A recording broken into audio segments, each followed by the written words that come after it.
అందరికీ నమస్కారం అండి. Welcome back to Teja news. ఏపీలోని కూటమి ప్రభుత్వం వర్క్ ఫ్రమ్ హోమ్ సర్వే అనేది నిర్వహించింది. ఈ యొక్క సర్వేలో ఎంతమంది ఉద్యోగాల కోసం వేచి చూస్తున్నారో ఈ సర్వే ద్వారా తెలుసుకున్నారు. ఏపీలోని ఈ 5 ఏళ్లలో 20 లక్షల ఉద్యోగాల కల్పన కోసం తీవ్రంగా ప్రయత్నిస్తున్న ప్రభుత్వం ఇందులో భాగంగా వర్క్ ఫ్రమ్ హోమ్ సర్వే విధానాన్ని ప్రోత్సహించేందుకు సిద్ధమవుతుంది. దీనికోసం రాష్ట్రంలో అసలు వర్క్ ఫ్రమ్ హోమ్ ద్వారా ఉద్యోగం కల్పిస్తే చేసేందుకు ఎంతమంది సిద్ధంగా ఉన్నారో తెలుసుకునేందుకు వీలుగా కౌశలం పేరుతో సర్వే నిర్వహిస్తోంది. 2 నెలల క్రితమే మొదలైన ఈ సర్వేను ఆన్లైన్ మరియు ఆఫ్లైన్ విధానాల్లో నిర్వహిస్తుంది. దీనికి గడువు ముగిసిన మరోసారి పొడిగింపు ఇచ్చినట్లు తెలుస్తోంది.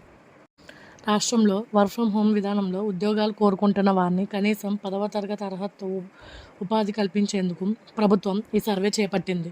కౌశలం పేరుతో చేపట్టిన ఈ సర్వేను ఓవైపు గ్రామ వార్డు సచివాలయాల ద్వారా నిర్వహిస్తుండగా మరోవైపు ఆన్లైన్ మరియు ఆఫ్లైన్లో నేరుగా దరఖాస్తు చేసుకునేందుకు అవకాశం కల్పించింది.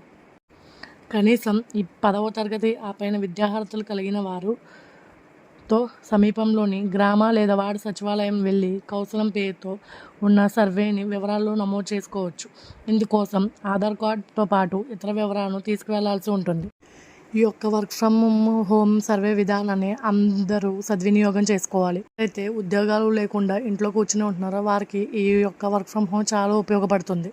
దీని గురించి మరిన్ని వివరాలు తెలుసుకోవాలంటే నా ఛానల్ని సబ్స్క్రైబ్ చేయండి, లైక్ చేయండి, షేర్ చేయండి. Thank you.